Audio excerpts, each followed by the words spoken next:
Today in this lecture, we will talk about the obligatory urine volume. And as the name indicates, it is sort of compulsory, the kidneys have an obligation or responsibility to make a minimum volume of urine. So obligatory urine volume is the minimum volume of urine that the kidneys must produce. So the minimum volume of urine produced by the kidneys varies in from person to person and depending upon the circumstances and environment and temperature. But for a normal human being of around 70 kg, in the body there are around 600 milliosmoles that are produced that has to be excreted by the kidney. So in a normal human being of around 70 kg, the number of osmoles, the number of solutes that the kidneys has to excrete is around 600 milliosmol, and the maximum concentrating ability of the kidneys is around 1200. It varies from 1200 to 1400 depending upon the weight and depending upon the temperature and different conditions, but it is around 1200 to 1400. So now let's suppose we take 1200 milliosmol is the maximum concentrating ability of the kidneys in this person with weight of around 70 kg. So to measure the obligatory urine volume, we divide this 600 milliosmol, which are the number of solute produced which the kidneys have to get rid of, and divided by the maximum concentrating ability. So here we get around 0.5 liter. Now 0.5 liter is the minimum. It is the minimum amount of urine that has to be produced by the kidney. It has to be somehow, it has to be produced. Uh, like anything less than 0.5 liter of urine, and the body will not be able to get rid of this 600 milliosmol solute. Now let's suppose if there is an animal with the kidney's ability to concentrate urine up to around 2400 milliosmol. 2400. Now the kidneys here have greater concentrating ability, but the solute is the same. The solute is the same, that 600. Now 600 divided by 2400 would be around 0.25 liter.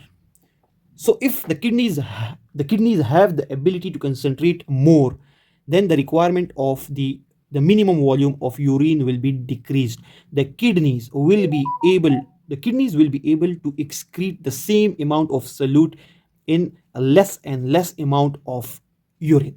Now if suppose the same person or another or some animal has the capacity to excrete the to concentrate the urine to around 4800 milliosmol, and the number of solute produced in the waste is around 600 milliosmol, then this obligatory volume will be around 0.112, 0.112, which is a very small amount of urine that has to be produced.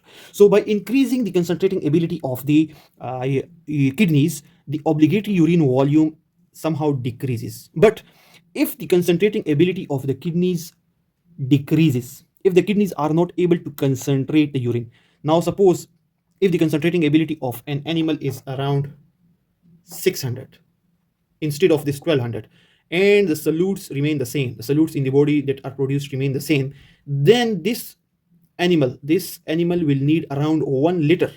This will need around 1 liter of urine. That will be the minimum amount of urine required to get rid of this 600. Here the human body needed around 0.5 liter. Here this animal needed around 0.25 liter. Here this one needed 0.112 liter.